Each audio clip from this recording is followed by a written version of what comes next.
Halo semuanya, lanjut dari video sebelumnya. Di sini akan dibahas mengenai pencatatan akuntansi dengan menggunakan jurnal.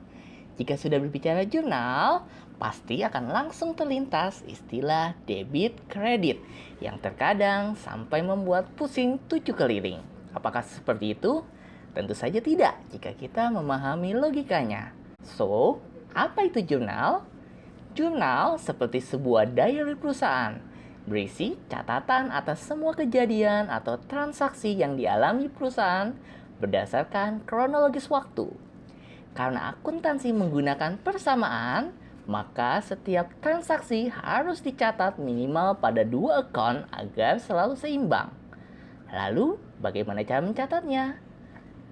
Dalam jurnal biasanya terdapat beberapa kolom yang penting, yaitu date, account title and description, reference, dan tidak ketinggalan 2 kolom yang paling populer, yaitu debit dan kredit. Apa sih debit dan kredit? Debit dan kredit tidak memiliki arti khusus. Debit dan kredit hanya mewakili sisi dalam persamaan dasar akuntansi. Sisi sebelah kiri atau sisi aset ditetapkan sebagai sisi debit. Sementara sisi sebelah kanan atau sisi liability dan equity ditetapkan sebagai sisi kredit. Boleh tidak dibalik? Tidak boleh. Hal ini sudah menjadi kesepakatan karena akuntansi harus bisa dibaca secara sama oleh semua orang di seluruh dunia. Penetapan sisi kiri sebagai sisi debit menjadikan seluruh account assets seperti cash, account receivable, supplies, equipment, dan lain-lain mempunyai saldo normal debit. Yang artinya, jika bertambah, account ini harus dicatat di sisi debit. Namun, jika berkurang, akan dicatat di sisi lawannya, yaitu kredit. Sementara penetapan sisi kanan sebagai sisi kredit menjadikan seluruh account liabilities seperti account payable, notes payable, salaries payable, dan lain-lain, dan account equity bersaldo normal kredit, yang artinya jika bertambah, account ini harus dicatat di sisi kredit. Namun, jika berkurang akan dicatat di sisi lawannya, yaitu debit. Eits, tunggu dulu. Tidak semua account dalam grup equity bersaldo normal kredit. Di video sebelumnya ada 2 account yang sifatnya mengurangi equity. Masih ingat? Yaps, expense dan dividen. Tadi equity berkurang di sisi apa? Debit kan? So, kedua account ini saldo normalnya di debit. Jadi, untuk mencatat transaksi ke dalam jurnal selalu berpatokan pada saldo normal dari tiap account. Kalau account aset bertambah di debit, account liability bertambah di kredit. Untuk grup equity, share capital, return earning, dan revenue bertambah di kredit. Sementara expense dan dividen bertambah di debit. Ini adalah format jurnal. Kolom pertama diisi tanggal, kolom kedua diisi dengan account yang terpengaruh. Dengan aturan, tulis terlebih dahulu account yang muncul di debit. Untuk account yang muncul di kredit, tulis menjorok ke dalam.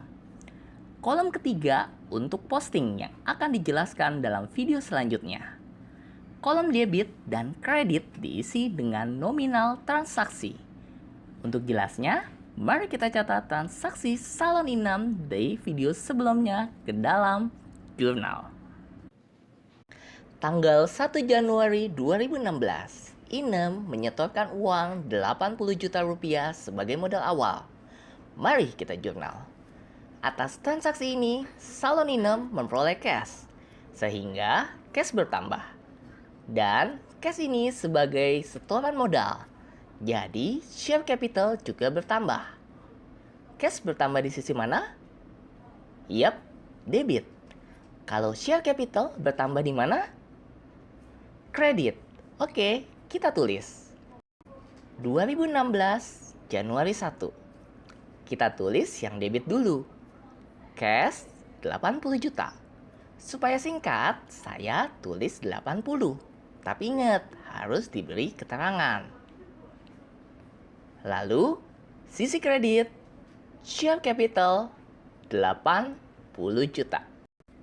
Lanjut, tanggal 3 Januari 2016, Inem membeli berbagai peralatan yang diperlukan salon seperti kursi, meja, dan lain-lain sebesar 70 juta secara tunai. Nah, kalau ini gimana ya? Atas transaksi ini, salon Inem memperoleh equipment, sehingga equipment bertambah. Dan salon Inem membayar cash, jadi cashnya berkurang. Equipment bertambah di debit, dan cash berkurang di kredit. Mari kita catat. Januari 3, debit, equipment 70 juta, dan kredit, cash 70 juta.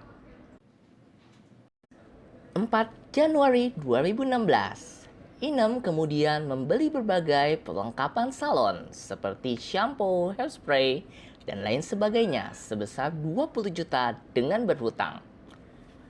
Perlengkapan atau supplies bertambah di debit. Karena belinya ngutang, accounts payable juga bertambah. Di sisi mana? Accounts payable termasuk liabilities, maka bertambahnya di sisi kredit. Yuk, kita catat. Januari 4, debit, supplies 20 juta, dan kredit accounts payable 20 juta.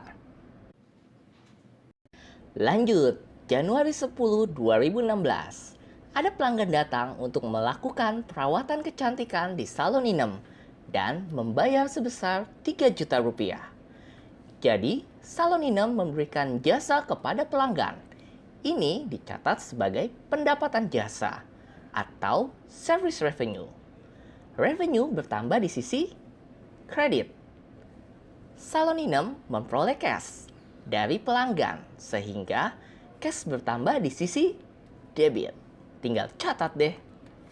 Januari 10, debit, cash 3 juta, dan kredit service revenue 3 juta. 15 Januari 2016, salon Inem membayar tagihan listrik sebesar 1 juta rupiah.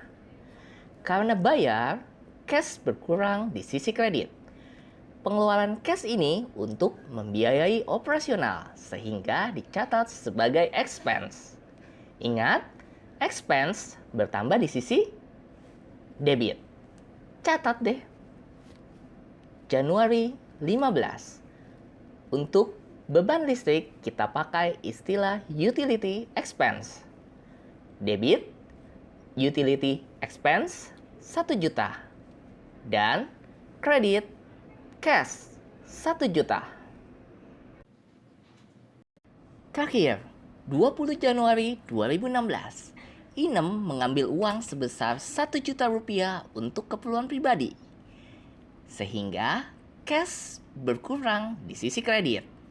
Nah, ingat, untuk keperluan pribadi pemilik dicatat sebagai drawing untuk perusahaan perseorangan atau dividen untuk PT. Catat. Januari 20. Asumsi salon Inem berbentuk PT. Jadi, kita catat debit, dividen 1 juta, dan kredit cash 1 juta. Oke, inilah cara mencatat transaksi dengan jurnal. Langkah berikutnya, kita akan melakukan posting dan menyusun trial balance. Saksikan di video selanjutnya. Please like, subscribe, and share. See you on next video.